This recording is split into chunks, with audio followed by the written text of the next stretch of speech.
Welcome to this two-part video from the Carleton University Library on evaluating sources using the ACT UP test. In part 1, this first video, we will define the ACT UP test. In part 2, we will use the ACT UP test rubric to evaluate a website as a source of information for academic projects. We all have a social responsibility to share information that is accurate and evidence-based, and where the bias of creators and consumers is visible and acknowledged. As creators, we need to think critically about our own biases and how they influence the information we produce. As consumers of information, we need to think critically about the resources we are using and citing in our projects. Also, we need to be well informed about the resources we repost, retweet, or share with our friends, followers, and other users.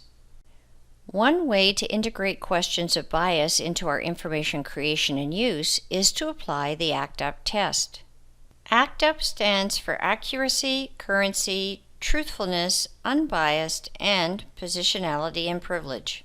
The ACT UP test is a framework designed to encourage information creators and users to critically question sources as well as their own positionality, privilege, and biases. ACT UP is a form of anti-oppression work. The ACT UP test was created by Dawn Stahura while she was a librarian at Salem State University.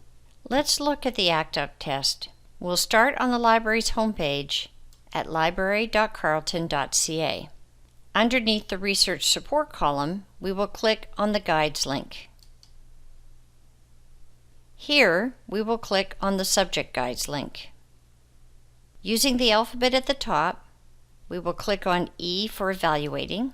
Then we will scroll down and click on the hyperlink Evaluating Sources Use the ACT UP test. ACT UP, AIDS Coalition to Unleash Power, is a direct action advocacy group working to help those living with AIDS. ACT UP has been active since the 1980s. To ACT UP is to push back against, that is, challenge and change, dominant narratives and stereotypes that marginalize certain social groups and oppressive hierarchies of knowledge production, that is, ways of knowing and being that privilege one or more social groups over others. The ACT UP test guide includes 6 drop-down menus. The first 5 include information related to one of the 5 criteria: authority, currency, truthfulness, unbiased, and positionality and privilege. The 6th menu includes the Creative Commons license, which allows us to use this information. Let's click on the first drop-down menu, Authority. Each of these menus has the same interface: a definition, test questions, that is, questions to ask related to the criterion, and strategies for finding information to answer the questions. Authority refers to ensuring that the author or authors of content are reputable and have the appropriate expertise and knowledge. Questions to ask to determine authority include: who wrote the resource, and is there a conflict of interest, that is, a conflict between the interests of the creator and the consumer of the information. It's appropriate to do a more in-depth online search to find answers to these questions, a search on the author, the publisher, and the source itself. Currency determines if the information is up to date for the research project. Testing the source includes asking questions such as: when was the information published or posted?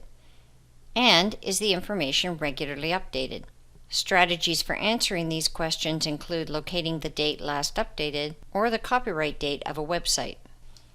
Truthful or accurate information is error-free, that is, correct, and supported by evidence from other reputable sources.